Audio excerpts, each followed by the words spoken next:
Blood test में platelet कम आ रहे हैं। अक्सर प्लेटलेट 1 लाख से कम होने पर लोग घबरा जाते हैं। प्लेटलेट कैसे कम होता है? ये कब डेंजरस होता है?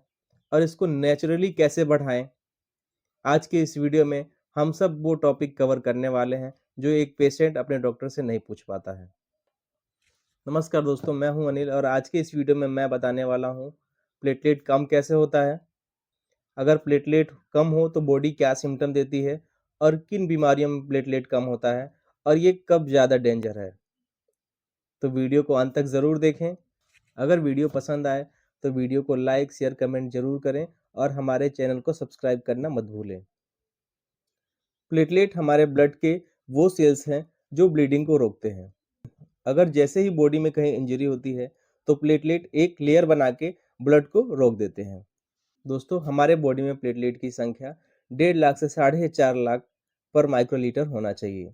अगर ये प्लेटलेट 1 लाख से नीचे हो जाते हैं तो ब्लीडिंग होने की संभावनाएं बहुत बढ़ जाती हैं।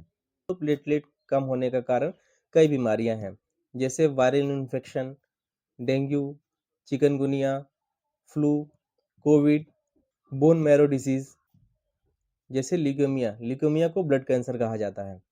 दोस्तों, इसमें प्लेटलेट का प्रोडक्शन कम हो जाता है, इसलिए प्लेटलेट कम होने लगते हैं। इम्यूनिटी की गलती, आईटीपी, इसमें बॉडी प्लेटलेट को खुद ही तोड़ने लगते हैं, जिसके वजह से प्लेटलेट कम होने लगता है। दोस्तों, न्यूट्रिशनल डिफिशियंसी के वजह से भी प्लेटलेट कम होते हैं। अगर आपके बॉडी में विटामिन B12, फोलिक एसिड यानी विटामिन B9 और आयरन की डेफिशिएंसी है तो प्लेटलेट का प्रोडक्शन कम हो जाता है। कभी-कभी कुछ मेडिसिन के साइड इफेक्ट के वजह से भी प्लेटलेट कम हो जाता है, जैसे antibiotic medicine, anti scissor drug और ब्लड थिनर मेडिसिन भी प्लेटलेट लो होने का एक कारण बन सकते हैं। दोस्तों, अगर प्लेटलेट लो है तो इसको थ्रोम्बोसाइटोपेनिया बोला जाता है। अगर किसी पेशेंट में प्लेटलेट कम है तो उसकी बॉडी कुछ इस प्रकार से सिम्टम देगी। नज़ल ब्लीडिंग, नाक से ब्लड आ सकता है। गम्स ब्लीडिंग, मसूड़ों से ब्लड आ सकता है। स्किन पे रेड डॉट्स पड़ सकते हैं। बॉडी पर ब्लू पर्पल मार्क्स पड़ सकता है और महिलाओं में हैवी मेंस्ट्रुअल ब्लीडिंग हो सकती है। कभी कभी कुछ कंडीशन में इंटरनल ब्लीडिंग भी हो जाता है।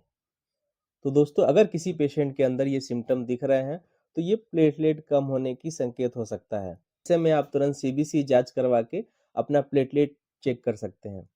अगर आप बिना डॉक्टर के मदद से ही सीबीसी का रिपोर्ट समझना चाहते हैं तो इस पर मैंने एक सेपरेट वीडियो बनाया है, जिसका लिंक मैंने डिस्क्रिप्शन में दे दिया है। आप वहां से जाके सीबीसी का रिपोर्ट देखना सीख सकते हैं।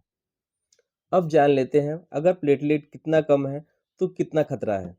दोस्तों, अगर प्लेटलेट 1,40,000 से 1.5 लाख है तो यहाँ माइल्ड खतरा है।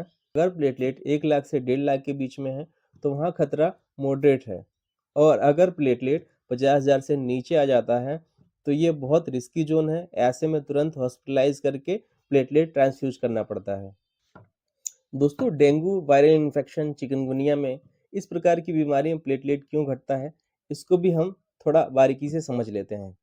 दोस्तों, प्लेटलेट का प्रोडक्शन बोन मैरो से होता है और ये सब बीमारियां बोन मैरो को इफेक्ट कर देती हैं, इसलिए प्लेटलेट का प्रोडक्शन कम हो जाता है। दोस्तों, अगर इस प्रकार की बीमारियां आपको या आपके फैमिली मेंबर में किसी को होता है तो तुरंत डॉक्टर से दिखाएं, इसको बिल्कुल भी हल्के में मत लें। दोस्तों, अब हम बात कर लेते हैं प्लेटलेट को नेचुरल तरीके से कैसे बढ़ाएं। बॉडी को हाइड्रेट करके।